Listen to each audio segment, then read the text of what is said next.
एक साल में चौथी बार डिविडेंड और बोनस शेयर भी। जी हाँ, आपने सही सुना। कंपनी डॉक्टर लाल पैथोलॉजी लैब अपने शेयर होल्डर्स को इस साल चौथी बार डिविडेंड देने वाली है और साथ में बोनस शेयर भी देगी 1:1 के रेशियो में और ₹7 का डिविडेंड भी देगी। अभी कुछ घंटों पहले ही कंपनी ने अनाउंस किया है अपने शेयर होल्डर्स को तोहफा देने वाली है ये कंपनी। बात करें इस कंपनी के बारे में यानी कि डॉक्टर लाल पैथोलॉजी लैब के बारे में, तो company consumer health care brand है, डायग्नोसिस सर्विस प्रोवाइड करती है अक्रॉस द कंट्री। और आज के दिन इस कंपनी का शेयर प्राइस हमारे हिसाब से तो महंगा ही है, 3135 रुपीज़ का शेयर प्राइस है। सिर्फ एक शेयर की कीमत है 3135 रुपये और रिटर्न आज मामूली से रिटर्न निकाल के दिया इस कंपनी ने 1.49% का। लेकिन बात करें और देखें लॉन्ग टर्म को, स्पेशली 1 साल और 5 साल को, क्योंकि सारी कहानी जो होती है रिटर्न की वो लॉन्ग टर्म में ही पता चलती है। तो इस कंपनी का रिटर्न उम्मीद के मुताबिक तो नहीं रहा, रिटर्न बहुत ही कम है इस कंपनी का। 1 साल को देखें तो जब मार्केट डाउन था अधिकतर समय पिछले साल इस मार्केट डाउन ही रहा, इस कंपनी का जो रिटर्न था सिर्फ 2.78% था। कह सकते हैं कुछ भी नहीं दिया इस कंपनी ने, लॉस भी नहीं दिया लेकिन एक अच्छा खासा प्रॉफिट भी नहीं दिया। जैसा शेयर प्राइस 1 साल पहले था आज भी वैसा ही इस कंपनी का शेयर प्राइस है। यानी आज से ठीक 1 साल पहले इस कंपनी का जो शेयर प्राइस मिल रहा था वो था 3113 रुपीज़ का, जो आज के दिन कह सकते हैं ऑलमोस्ट सेम ही है 3135 रुपीज़ का। 5 साल को देखते हैं तो 5 साल में भी इस कंपनी का रिटर्न उम्मीद के मुताबिक नहीं था, बहुत ज़्यादा रिटर्न नहीं दिया इस कंपनी ने। 35% का रिटर्न निकाल के दिया सिर्फ 5 साल में।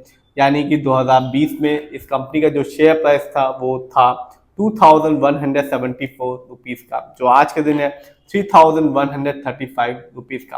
तो कंपनी का शेयर प्राइस 5 साल पहले भी महंगा था और आज भी महंगा है, लेकिन ये कंपनी अपने शेयर होल्डर्स को डिविडेंड और बोनस शेयर दे रही है।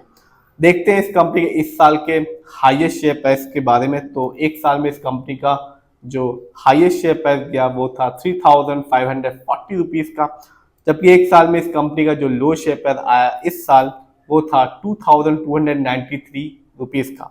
अभी ही कंपनी ने अनाउंस किया है कि कंपनी अपने शेयर होल्डर्स को डिविडेंड देगी हर एक शेयर के बदले में ₹7 का, साथ ही साथ बोनस शेयर भी देगी 1:1 के रेशियो में। यानी कि जिस भी शेयर होल्डर्स के पास इस कंपनी का एक शेयर होगा उसको एक एक्स्ट्रा फ्री में शेयर मिलेगा। यदि हम इस कंपनी के कुछ इवेंट्स को देखेंगे तो आप देख पाएंगे कि इसी साल इस कंपनी ने 3 बार पहले ही डिविडेंड दे चुकी है ये कंपनी। एक बार 6 अगस्त को ₹6 का, एक बार 6 जून को ₹6 का और एक बार 5 फरवरी 2025 को ₹6 का।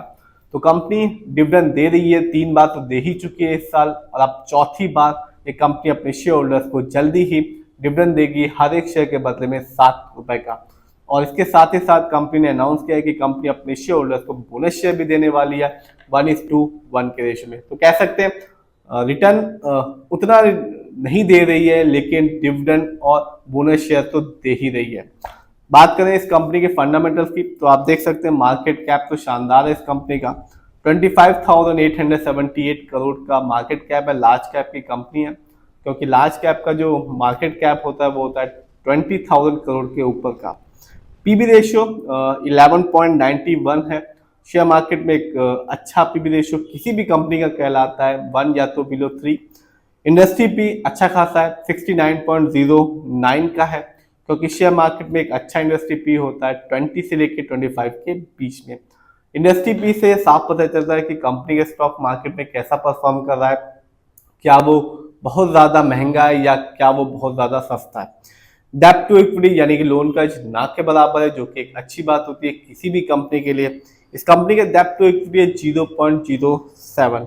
आरओई भी बहुत अच्छा है इस कंपनी का 22.42% का। शेयर मार्केट में एक अच्छा आरओई कहलाता है 15% से लेकर 20% के बीच में। इस कंपनी का जो आरओई है वो इससे भी ज़्यादा है। जब भी किसी कंपनी का जो आरओई होता है यदि वो हाई दिखा रहा है या पॉजिटिव होता है तो बस एक ही चीज़ बताएगा कि आपको एक शेयर होल्डर्स को कि कंपनी शेयर होल्डर्स के पैसे को सही से इस्तेमाल कर रही है। और जब भी किसी कंपनी का जो आरओई होता है कम होता है या नेगेटिव होता है तो बस एक चीज़ बताता है कंपनी शेयर होल्डर्स के पैसे को सही से इस्तेमाल नहीं कर पा रही, जिससे जो आने वाले समय में रिटर्न पाने की संभावना कम हो जाती है। ईपीएस अच्छा खासा है, 61.88 है। शेयर मार्केट पे एक अच्छा ईपीएस कहलाता है 80 और उससे ज्यादा का। अर्निंग पर शेयर का मतलब होता है कंपनी ने एक साल में यानी कि 12 महीने में कितनी कमाई की है। डिविडेंड यील्ड है 0.78% का। शेयर मार्केट में एक अच्छा डिविडेंड यील्ड कहलाता है 2% से लेकर 6% के बीच में। जानते हैं इस कंपनी के फाइनेंशियल कंडीशन को, तो आप देख सकते हैं जून क्वार्टर में इस कंपनी का जो रेवेन्यू था वो था 698 करोड़ का, जबकि इस साल की बात करूं 2025 की, तो कंपनी ने इस साल 2025 में कमाया रेवेन्यू के मामले में 2555 करोड़, जबकि प्रॉफिट को देखूं तो जून क्वार्टर में इस कंपनी का जो प्रॉफिट रहा वो था 134 करोड़ का, जबकि ईयरली बात की जाए तो 2025 में इस कंपनी का जो प्रॉफिट रहा वो था 492 करोड़ का। जानते हैं नेटवर्थ को, तो पिछले साल की तुलना में इस साल इस कंपनी का जो नेटवर्थ है वो बढ़ गया है। इस साल इस कंपनी का नेटवर्थ बढ़ के रहा 2206 करोड़ का, जबकि पिछले साल यानी कि 2024 में इस कंपनी का जो नेटवर्थ था वो था 1885 करोड़ का। जानते हैं इस कंपनी के शेयर होल्डिंग पैटर्न को, तो आप भी देख सकते हैं जो प्रमोटर हैं यानी कि इस कंपनी के जो ओनर्स हैं उनका पैसा सबसे ज्यादा लगा हुआ है, जो कि एक अच्छी बात होती है किसी भी कंपनी के लिए और एक शेयर होल्डर्स के लिए भी अच्छी बात होती है। प्रमोटर होल्डिंग है 53.22% की, जबकि विदेशी निवेशकों का भी पैसा अच्छा लगा हुआ है इस कंपनी में 21.86% का, जबकि म्यूचुअल फंड का भी पैसा इस कंपनी में लगा हुआ है 15.90% का, जबकि रिटेलर्स यानी कि हम लोग का पैसा इस कंपनी में सिर्फ लगा हुआ है 6.44% का। तो कंपनी का जैसा हम देख रहे हैं शेयर होल्डिंग पैटर्न अच्छा खासा है, फाइनेंशियल भी अच्छी है और फंडामेंटल भी अच्छा है।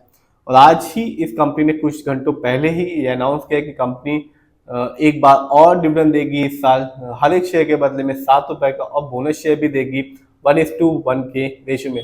रिटर्न तो देखूं तो रिटर्न उतना अच्छा खासा नहीं है, लेकिन कंपनी बोनस शेयर और डिविडेंड दे रही है। फिर भी आप जिस भी कंपनी के शेयर को खरीदें खुद रिसर्च करें, एनालाइज करें, अपने फाइनेंशियल एडवाइजर की राय लें, फिर अपने पैसे को शेयर मार्केट में लगाएं।